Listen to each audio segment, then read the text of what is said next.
첫 번째 이슈 나스닥입니다. 미국의 제조업 지표가 10년 만에 최저 수준을 기록했습니다.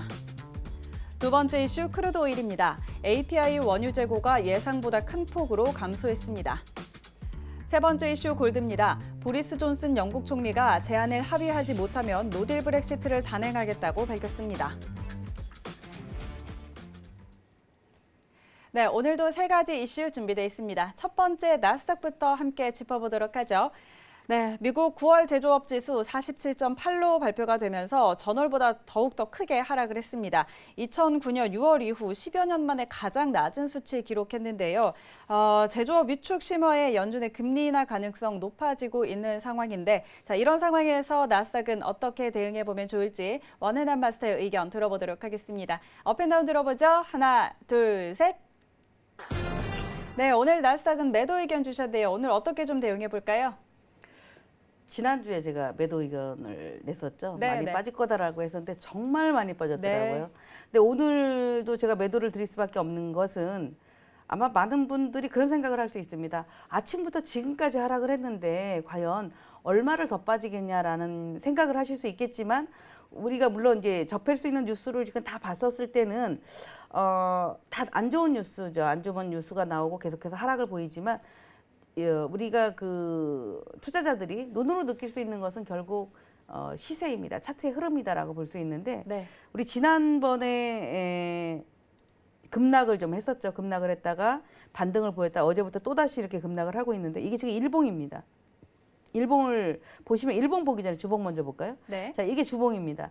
나스닥이 주봉이 연속적으로 2주, 3주 하락을 잘 안 합니다. 그런데 오늘 우리가 수요일인데도 불구하고 지난주, 그러니까 3주 내내 그 음봉을 만들고 있죠. 이렇게 음봉을 만들고 있다는 얘기는 나스닥은 아주 7,800이 아주 강력한 저항이 돼버렸습니다. 그러니까 지금으로부터 한 200포인트 정도가 되는데 200포인트라면은 우리가 틱수로 따진다면 1포인트가 4틱이니까 한 800틱에 해당이 됩니다. 그러면 움직이는 변동으로 본다면 고점에서 꺾였다라는 표현을 쓸 수밖에 없고 네. 주봉에서도 기술적인 분석을 많이 하죠. 주봉에서 보면 삼산이라는 얘기를 하죠. 봉우리가 3개를 만들고 있다. 자, 봉우리가 3개를 만들었다는 얘기는 지금 결국 제조업 지수가 하락을 했었을 때에 이 하락의 역할도 해줬지만 이렇게 봉우리를 3개 만들었다는 것은 주봉상의 큰 그림은 하락으로 가겠소라는 거를 예상해 줄 수밖에 없고 더불어 일봉을 보시게 되면은 이렇게 제가 늘상 얘기하는 수급선 여기 보면 이렇게 연두색 선이 있죠. 이게 수급선인데 그동안의 수급선은 대략 한 7,750을 기준으로 계속 이렇게 횡보를 했었습니다. 네, 네. 횡보를 했었고 넘나드는 흐름이 오르락내리락을 해줬는데 이번에가 문제는 여기서 문제가 발생한 것이 아마 일주일 정도가 된 것 같은데요. 네. 지난주에 제가 하락을 합니다라고 한 날 하락을 하고 새벽에 반등을 했거나 그 다음날 강세를 보였다면 아마 이런 흐름들이 안 나왔을 거라고 생각을 합니다. 그런데 앞전에 물론 뭐 지수가 먼저 움직인 것도 있지만 우리 지난 8월 달의 고점 대비 9월 달에 9월 마지막 주에 고점이 낮아 있다는 얘기를 하게 되죠. 8월 달 대비 9월 달에 고점이 낮아 있게 되면은 결국 저항의 벽을 만들어 놓고 있고 지금 화면에 작아서 잘 안 보실 수 있는데 이렇게 보시면 이렇게 9월과 지난 8월 달과 9월 달의 흐름을 보게 되면 지난 8월 달 7월 말 때도 한 4일 5일이 급락을 하는 흐름이 나와줬고 네, 네. 지금도 마찬가지로 하락이 나와주고 있어서 이런 흐름은 결국 고개를 들면 매도를 하겠다는 매도세가 계속 등장할 수 있지 않을까 싶습니다. 앞에서 예를 들어 우리가 10월 달에 금리 인하를 정말 예상보다 많이 했다라고 한다면은 그 통화정책 회의 때의 시장의 어떤 변화를 볼 수 있지만 지금 현재는 일봉에서 뭐 틱이라든가 아니면 이렇게 틱봉이라든가 또는 분봉에서 잠깐 들어온다라고 해서 그건 이득이 나는 구간이 아니라 혹시나라도 물려 있거나 아니면은 포지션을 들어가고 싶은 사람이 있다면은 매수보다는 매도 쪽으로 하시는 게 훨씬 더 유리하고 내가 예를 들어 진입을 했다가도 실패가 돼도 견디는 기준에 있어서는 매도가 훨씬 더 손실도 적거나 아니면 이익으로 나갈 수 있는 그러한 구간이다라고 보여져서 지금 뭐 짧은 구간에는 하루 종일 하락한 후에 약간의 대반등이 나오지만 결국 7,640을 가지도 못하고 도로 하락을 하지 않겠는가라고 해서 저는 매도 의견을 드렸습니다. 네, 알겠습니다. 자, 오늘 나스닥은 매도 전략 주셨고요. 자, 현재 좀 차트상으로 7,800선이 좀 강력한 저항선이다 이렇게 보고 계시니까요. 이 부분 함께 참고해 보시기 바랍니다. 자, 다음 크루드 오일로 넘어가 보도록 하죠. 자, 154만 배럴 감소할 것으로 예상했던 미국 석유협회 원유 재고 592만 배럴이나 대폭 감소하면서 유가 오름세 보였습니다. 자, 잠시 후에 30분에는 EIA 원유 재고 발표가 될 텐데, 자, 지금 원유 재고 발표 앞두고 있는 상황에서 크루드 오일 전략은 어떻게 챙겨보면 좋을지 의견 들어보도록 하겠습니다. 업앤다운 들어보죠. 하나, 둘, 셋. 네, 오일도 매도 의견 주셨네요. 오일은 좀 어떻게 살펴볼까요?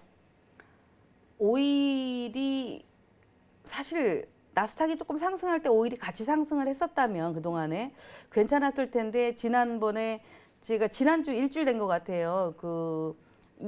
사우디의 원유 시설이 공급을 드론의 공격을 받았다라고 해서 한 12% 13% 급등을 좀 했었죠.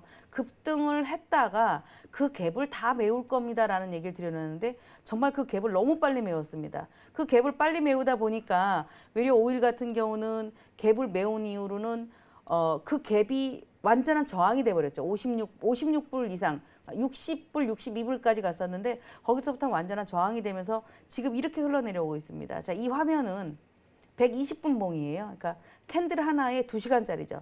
2시간을 어떻게 기다려? 이렇게 얘기할 수 있지만 흐름을 보는 데 있어서는 120분 봉만큼 중요한 게 없습니다. 그러니까 투자자들의 단타 매매자가 빠져나가고 또는 큰 포지션에 투자자들이 들어온다라고 한다면 그 롱 플레이를 갈 수 있는 게 이 120분 봉이다라고 볼 수 있는데 지난번에 이렇게 그 62불 대가 이때죠, 이때의 이 흐름에서 이 무렵 때에 그러니까 드론 공격하기 전에 그날의 종가가 55불이었습니다. 근데 네. 주말을 지나서 월요일 날 출발을 할 때가 61불 대였거든요. 네네. 어마어마한 시세가 이렇게 나왔었죠. 그래서 지금 내려오는 거 보면은 지금 55불 대를 거의 이탈을 해버린 거예요. 이게 어제부터죠. 어제부터 시작해서 이탈을 해버렸기 때문에 원유 재고가 뭐 아주 엄청난 감소가 나오는 건 어렵지 않습니까? 네. 그렇다라고 해서 또 폭발적인 증가가 나올 수도 없고 다만 지금 이제 공급 과잉에 대한 우려 얘기가 조금씩 좀 나오는 것 같아요. 그래서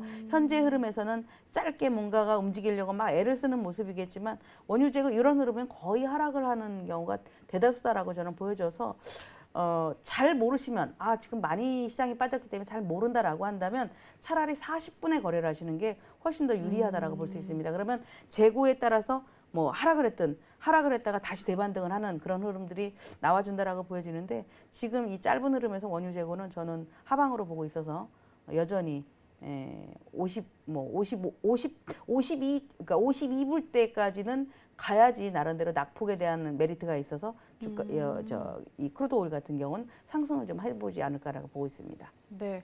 그렇다면 지금 계속 이제 오일이 하락세를 좀 보이고 있는데 지금 시점에서 들어가도 괜찮은지 어느 정도에서 매도를 보는 게 좋을지.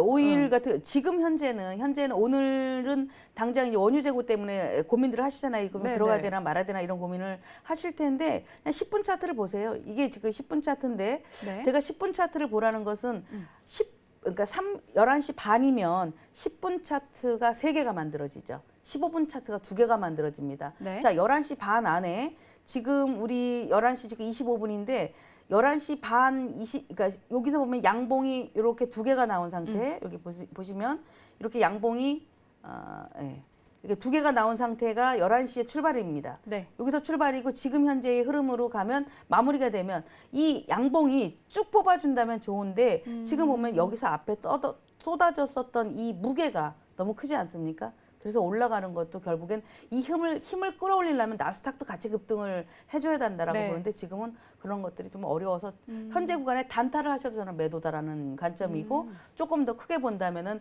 53불 때까지도 오늘 갔다 왔지만 52.50까지는 기다려라. 거의 61불, 61.5불 또 59 이렇게 거의 한 200틱씩 유가가 흘러내렸기 때문에 52불 정도까지는 가야만이 그래도 지금 정도면 낙폭과대로서 들어가 볼 만하다 이런 관점으로 볼 수 있지 않을까 싶습니다.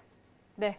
자, 오늘 크루드오일은 매도 의견 주셨습니다. 계속해서 좀 하방 쪽을 보는 게 낫다라는 의견 주셨고 현재 구간에서도 한 52달러 선까지는 내려와야 이제 낙폭 과대선에서 다시 좀 매수 볼 수 있지 않을까라는 의견 주셨으니까요. 이 부분 참고해 보시기 바랍니다. 자, 다음은 골드 살펴보도록 하겠습니다. 보리스 존슨 영국 총리는 오늘 브렉시트 최종안을 유럽연합에 공개를 했습니다. 조금 전 나온 소식인데요. 그런데 시장에서는 EU가 이것을 거부할 거라는 전망이 우세한 상황이고요. 자, 아무 협상 없이 EU를 탈퇴하는 노딜 브렉시트 위험성 아직까지 남아 있는 상태입니다. 자, 이렇게 영국을 둘러싼 불확실성 확대되는 가운데 골드는 어떤 전략 가져가면 좋을지 의견 들어보도록 하겠습니다. 업앤다운 들어보죠. 하나, 둘, 셋. 네, 골드는 매수 의견 주셨네요. 골드는 어떻게 대응해 볼까요? 주식시장에 주식을 사기가 어렵다라는 게 지금 시장이죠. 미국도 마찬가지고 우리도 마찬가지인데 주식을 사기가 어려우면은 거의 이제 달러는 하락을 하고 네. 또 금리도 내려간다라고 얘기를 합니다. 그럼 메리트가 별로 없죠. 주식시장에 그러니까 뭐 어떻게 보면 종목에 대한 메리트, 현물에 대한 메리트가 없기 때문에 결국 돈이 몰릴 수 있는 것은 안전자산으로 갈 수밖에 없습니다. 자, 골드는 올해 내내 또 지난해부터 시작해서 큰 그림을 좀 그렸다라고 보여지는데 원래 내년에 시장에 대한 전망이 1600온스를 넘을 것이다라고 예상들을 하고 있습니다. 물론 올해도 벌써 한 번은 갔다 오지 않을까 싶은데 제가 골드를 최근에 봤었을 때에 우리가 그 1480을 얼마 전에 이탈할 뻔했었죠. 지난 뭐 2일 날도 그렇고 이탈할 뻔했었던 흐름이 나왔다가 그림을 좀 크게 볼까요? 이렇게 보면은 하락을 할 거다라고 했었는데 1480을 이탈했다가 바로 끌어올렸습니다. 물론 어저께의 이 놀라운 사건은 어제 나왔죠. ISM 제조업 지표가 부진하다라는 걸로 나오면서 골드가 급등을 해줬고 오늘도 그 여파가 그대로 이어지고 있는데 결국 골드는 큰 틀이 지금 1550 그리고 1470 이렇게 이 중간 구간에 놓여 있기 때문에 현재 구간에서는 연속성이 뭐 계속 골드만 오르고 또 지수만 계속 하락하고 이런 건 아니지만 현재는 어저께도 그렇고 오늘도 그렇고 아까 오후에도 그렇고 이런 흐름들을 봤을 때는 골드 같은 경우는 매도세보다 매수세가 훨씬 더 유리할 수 있고 지금 구간에서도 저는 요거는 틱 차트인데 지금 구간도 여전히 좀 매수를 해야 되지 않을까 싶은데 만약에 나는 지금 당장 들어가서 거래를 하고 싶다라고 한다면 우리 보통 이제 리스크 관리라고 얘기하죠. 컷 자리를 대략 한 1498 정도에다가 여기다 맞춰놓고 접근하시면 리스크도 작고 외려 올라간다면 수익이 더 커질 수 있는 그런 그림이 되지 않을까 싶습니다. 네.